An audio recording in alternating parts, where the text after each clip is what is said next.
城下多少传奇。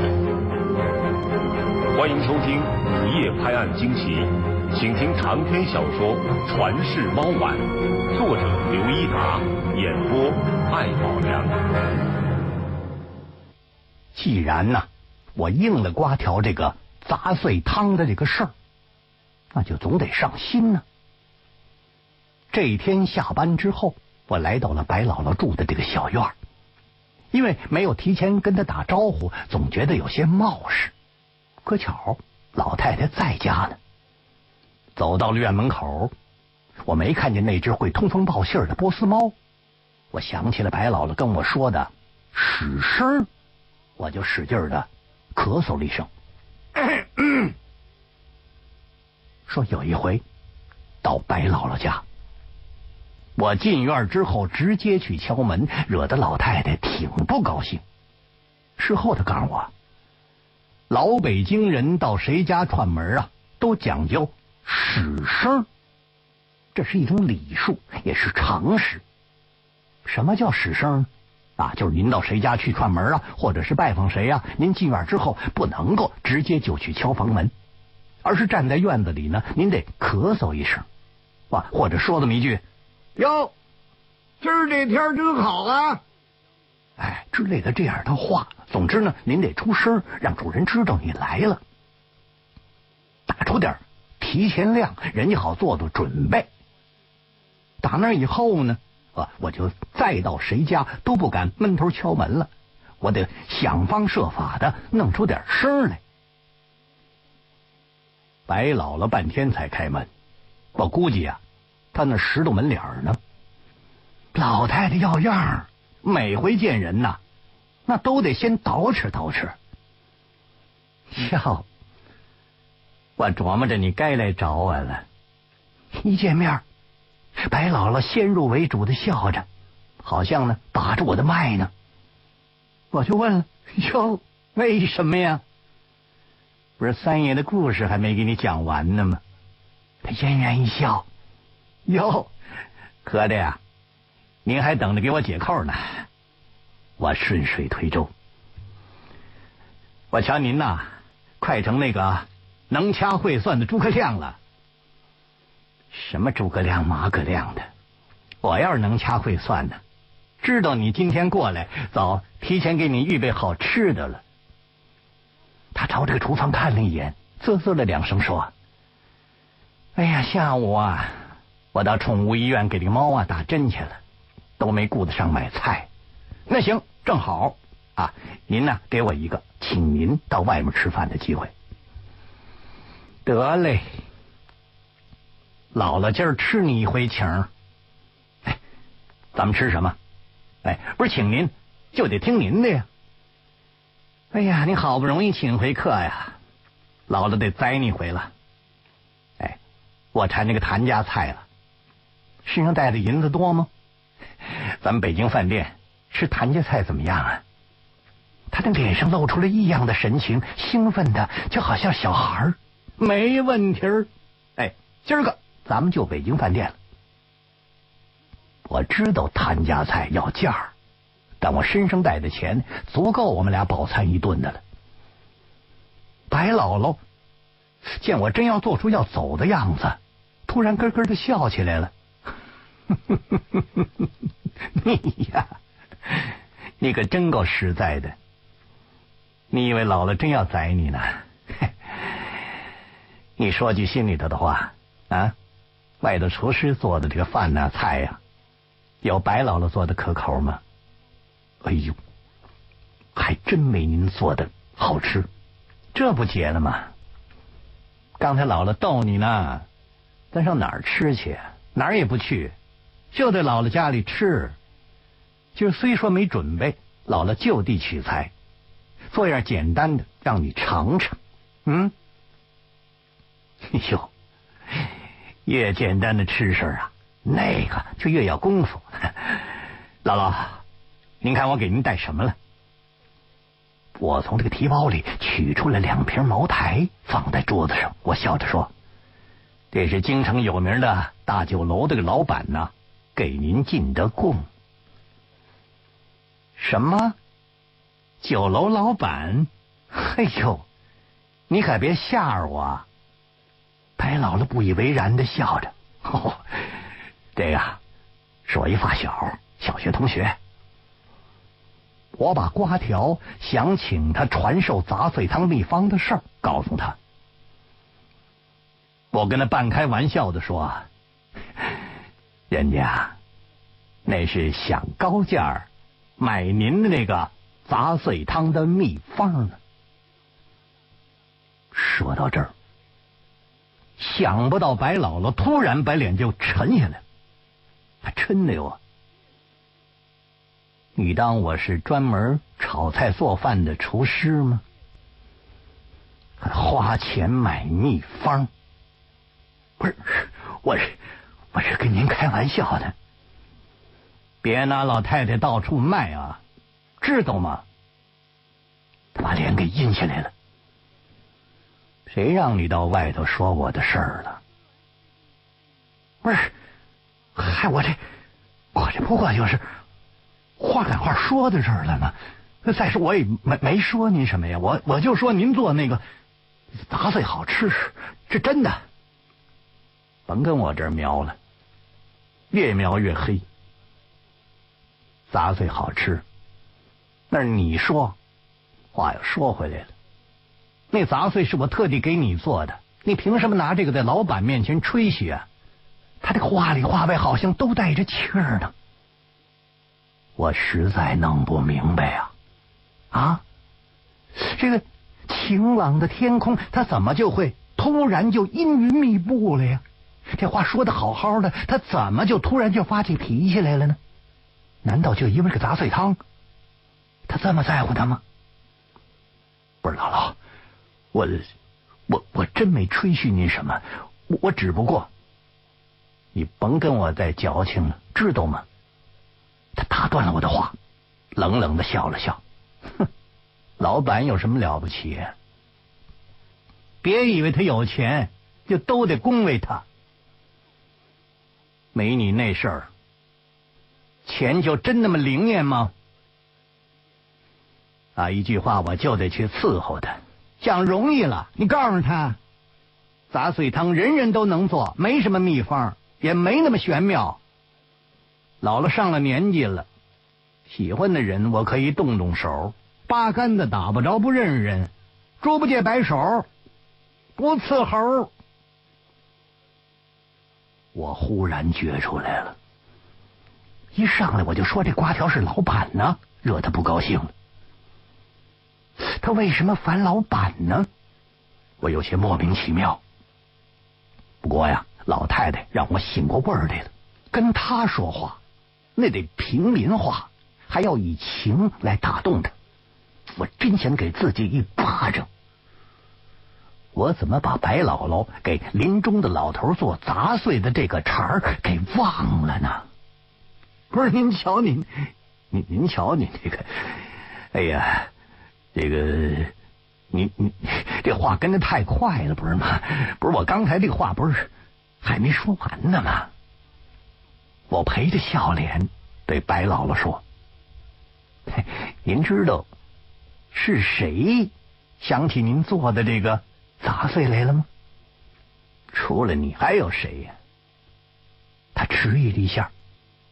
哎呦，您可能都不记得了吧？10年前，有个病危的老头想吃北京的杂碎，到处买没买着，是您给老爷子做了一锅，让他临终前了却了一大心愿，有这回事吧？哦，那我倒想起来了。哎呦，他这个眉毛微微这么一皱，突然，嘿，他微笑了。哎，是，还真想起这么一档子事儿来了。哎呦，您知道，老爷子的儿子当时也尝了您做这个杂碎，让他印象挺深，也非常的留恋。那天呢，我就跟我这个小学同学聊起这事儿了。说后来吃过不少家餐馆做这个杂碎，都没有您做的好吃，特希望您给他一个怀旧的机会。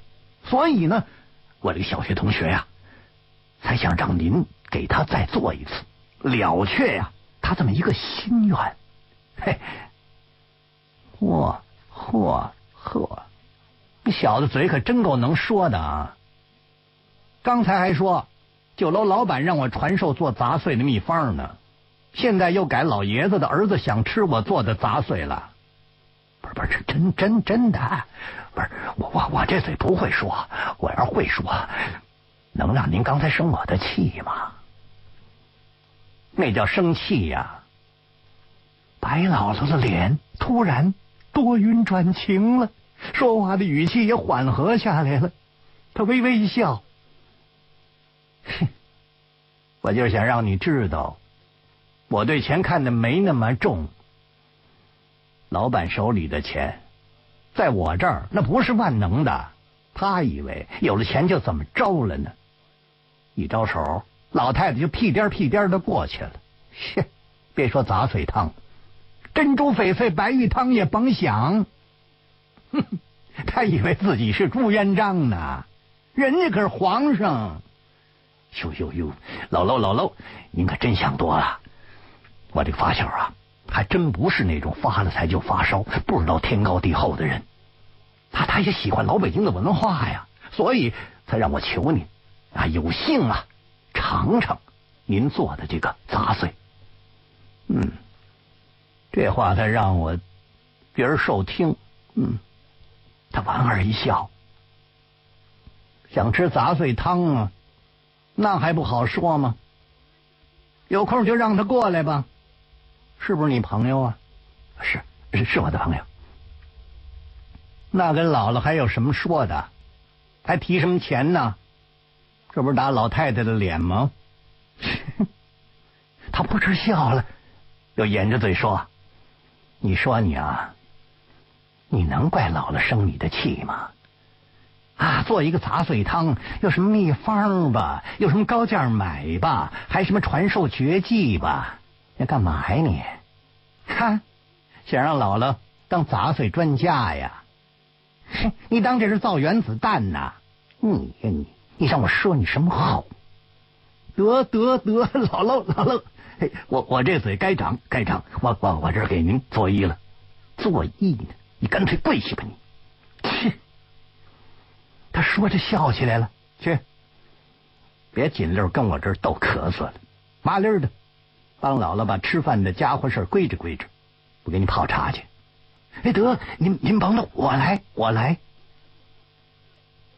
我站起来，收拾桌上的这个碗筷，拿到厨房洗干净，又擦了桌子，扫了地，莫回头对白姥姥说：“你上回说的这个三爷户口这个事儿啊，我这心里头一直想着呢。你这话我倒是爱听。三爷这个户口啊，这才是姥姥现在最伤心也最伤心的事呢。”他给我倒了杯茶，我装作了十分不解的样子。这事真那么难办吗？我问了不少当年被打成右派跟他类似经历的人，人家那个户口都办得挺顺的，可到了他这儿，简直就像是一团麻，扯不清，理还乱。他叹了一口气，不是您别着急啊，只要找对了路子，这个问题总能解决。说看病不是讲究对症下药吗？你说是不是啊？我也一直是这么想的呀。他凝视着我，点了点头。您上回说呀，三爷被发配到了青海，他在那儿那肯定是吃了不少的苦啊。那差点把命搭进去啊。他有时候跟我说呀，什么户口不户口的，能全虚全影的回来就已经知足了。可是我咽不下这口气呀。话又说回来了，人上了岁数，没有北京户口，处处为难呢。看病就医，养老补助啊，那么现在没有北京户口，什么都享受不到啊。问题是，他明白白就是北京土生土长起来的人呢，现在年纪大了，想叶落归根了，为什么不允许呢？我真是想不明白。哎呦，这个其中必有原因吧？当时他肯定是被迫害才去的青海呀。哎，说来话长了，你还记得我跟你说的那个小碗的事吗？你怎么能忘呢？当初您不就是认为他是因为他沾上了晦气，您还总想把他给扔了呢吗？是啊，当时三爷很偶然的从一个老农手里得到这个小碗之后啊，打那儿的工作生活就一直不是很顺，所以有人就认为呀，是这个小碗带来的晦气。说的那么玄妙，那您觉得是这么回事吗？唉，都是在迷茫中希望找到一种答案吧，也渴望得到一种解脱吧，自己个儿欺骗自己个儿呗。哎呀，其实从心里说，谁信呢？依我看呢，一般老百姓所谓信仰，那都是为难的时候、危机的时候，找不到出路，看不见光亮，寻求一种心灵安慰和思想解脱罢了。真信吗？要是真信，您平时干嘛去了？临时抱佛脚，佛能帮你什么？哦，那照您这么说，您并不完全信。是啊，以三爷这个性情，赶上了那个年代，不出事儿啊，反倒是让人觉得不正常了。照我看，这一切都是命运的安排。哦，难道三爷后来他真倒霉了？不是倒霉呀，是倒大霉了。白姥姥长叹了一口气，哎，有时候啊，我静下心来想他的事儿，就是一步棋没走好，结果是满盘皆输啊，一辈子没翻过身来。真应了那句话了，一失足成千古恨，再要回头百年身。我赊着胆子，我就又问了，那难道他犯了什么错误了吗？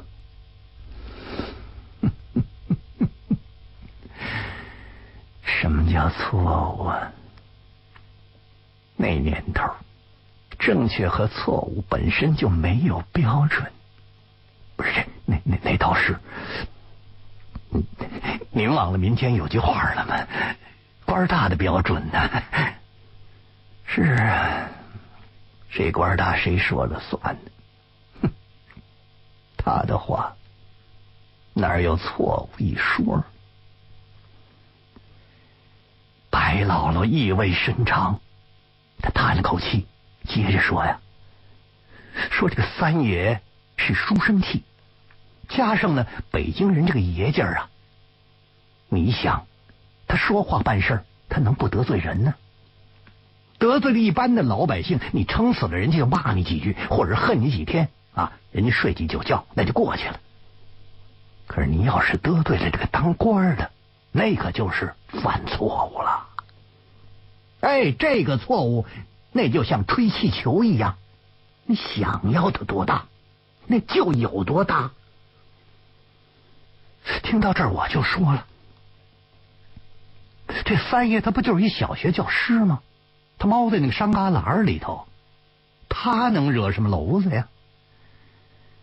哎，要不这么说，人要是倒霉呀，得喝口凉水都塞牙呀。那是怎么回事呢？这白姥姥啊就跟我说了，说这个三爷在村里这个小学里边虽然是临时工，但是他教书特别认真啊，用现在的话说呢，就是特别的敬业，跟谁呢都混得很熟，这村里人没有不夸他的。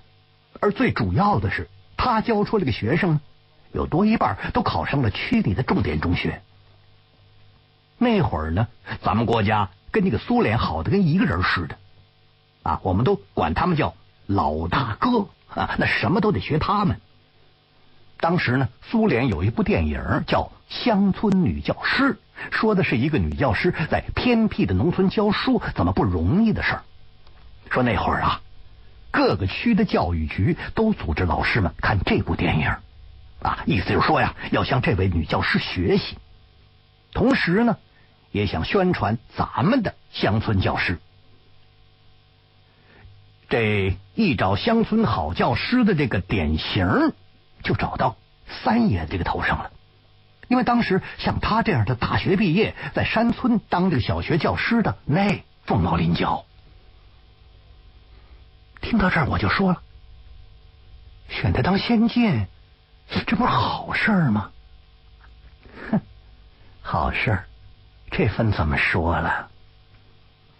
从本心来说，三爷是不愿意出这个风头的，他不是这种喜欢抛头露面的人，但是区里非要树这么一个典型，偏偏就挑上了他了。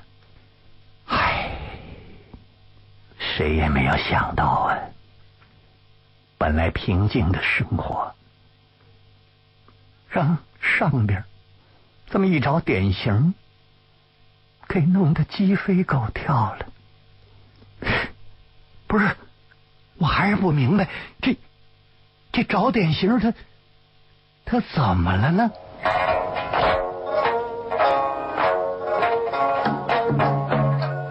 一直没有三爷的消息，白姥姥放